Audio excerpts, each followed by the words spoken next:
is your AI briefing for June 1st, 2026, with 12 stories. In Story 1, Apple's strategy for smart glasses is the same as smartwatches.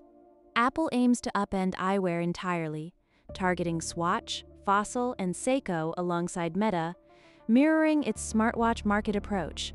The company is targeting a glasses category shift by pairing iPhone-linked hardware with fashion-oriented design and pricing. That would pressure both traditional watchmakers and Meta's headset business.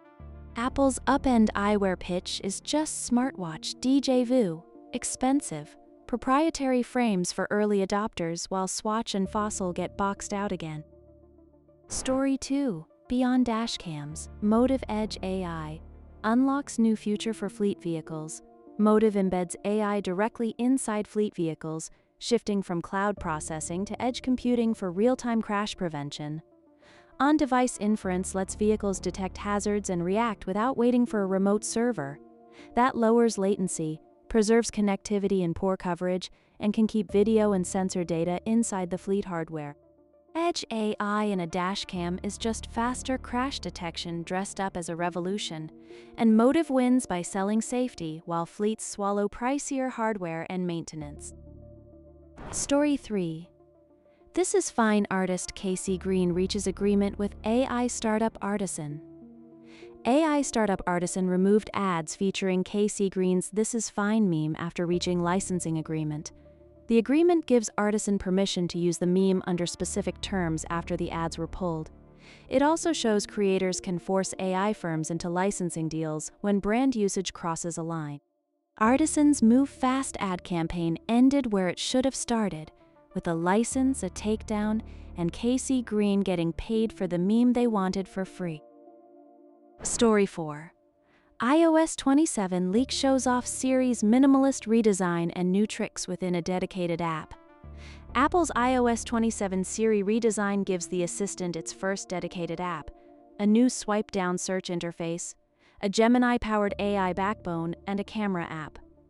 The redesign centers Siri inside a standalone workspace that surfaces search, settings, and recent actions without opening other apps.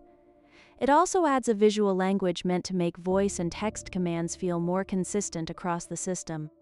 A dedicated Siri app and swipe-down search look tidy, but the real headline is Apple outsourcing the brains to Gemini while repackaging last year's assistant as new.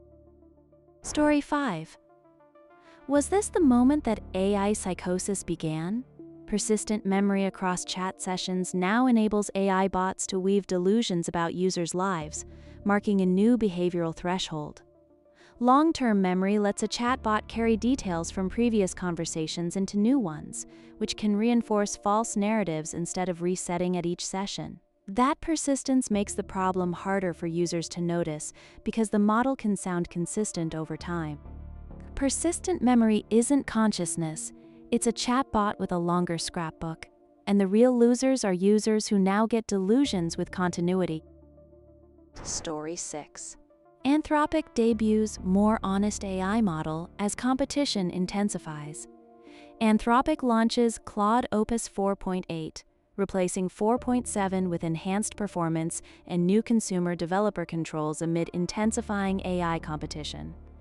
The update adds stricter refusal behavior and finer-grained controls for developers tuning safety and autonomy. It also gives Anthropic a way to compete on reliability as larger rivals push faster releases. Claude Opus 4.8 is a tidy upgrade, but more honest is branding fluff when the real news is a point-release performance bump and tighter controls in a crowded race. Story 7. How to watch NVIDIA's Computex keynote. NVIDIA's CEO Jensen Huang is set to take the stage for his GTC Taipei keynote at 8 p.m. PT 11 p.m. ET. You can watch all the announcements here and embedded below. Rumors have been flying about what to expect from today's. Jensen Huang's keynote will anchor NVIDIA's current launch cycle and set expectations for new AI hardware and software. Viewers can follow the announcements live through the embedded stream at the scheduled start time. A keynote teaser padded with rumors is pure traffic bait. NVIDIA wins either way, while everyone else gets to speculate on a Microsoft cameo and maybe a product slide. Story 8. Superpower Health Review. Is AI good enough to be your doctor? Superpower Health uses AI to interpret biomarker test results, raising concerns about diagnostic reliability when human oversight is minimal. The system analyzes biomarker panels to generate health interpretations without a clinician directly reviewing every result. That creates a fast triage layer for consumers, but also shifts errors, false alarms, and missed signals onto a largely automated workflow. Okay?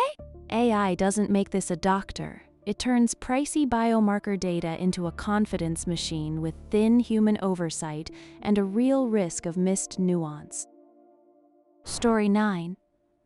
IBM's agentic operating model puts sovereignty at the center. IBM unveiled Sovereign Core Governance Model and expanded consulting capabilities to scale enterprise AI from pilot to production.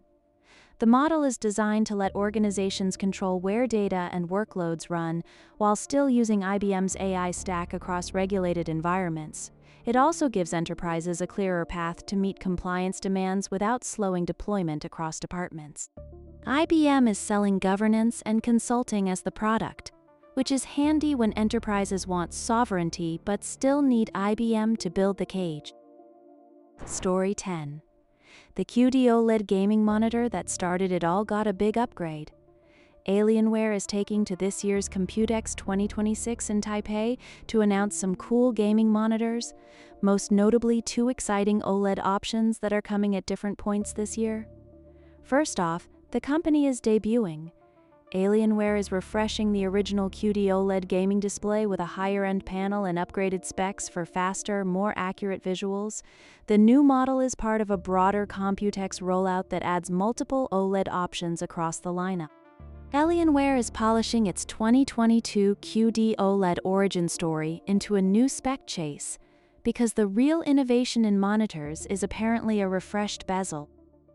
Story 11. Dell is bringing back the XPS 13 as a MacBook Neo competitor, with a temporary discount to $599. Dell is making good on its tease from CES and finally announcing a new XPS 13. The XPS 13 returns as a budget-friendly option, launching in July at a promotional student price of $599 minus that introductory deal. The new model is positioned as an entry-level XPS 13 with a 13-inch class design and a lower-cost configuration than Dell's usual premium lineup. The student discount is limited to the launch window, after which pricing rises. Dell is disguising a $699 laptop as a $599 student deal, with the discount expiring before most shoppers can blink classic back-to-school bait. Story 12. Erin Brockovich takes aim at data center secrecy. Environmental activist Erin Brockovich has a new. She is pressing for disclosure of water and power use at large server sites, where secrecy can block local oversight. The campaign targets utility strain, pollution, and community health concerns tied to rapid AI infrastructure growth. Brockovich taking on data center secrecy is a clean public interest play.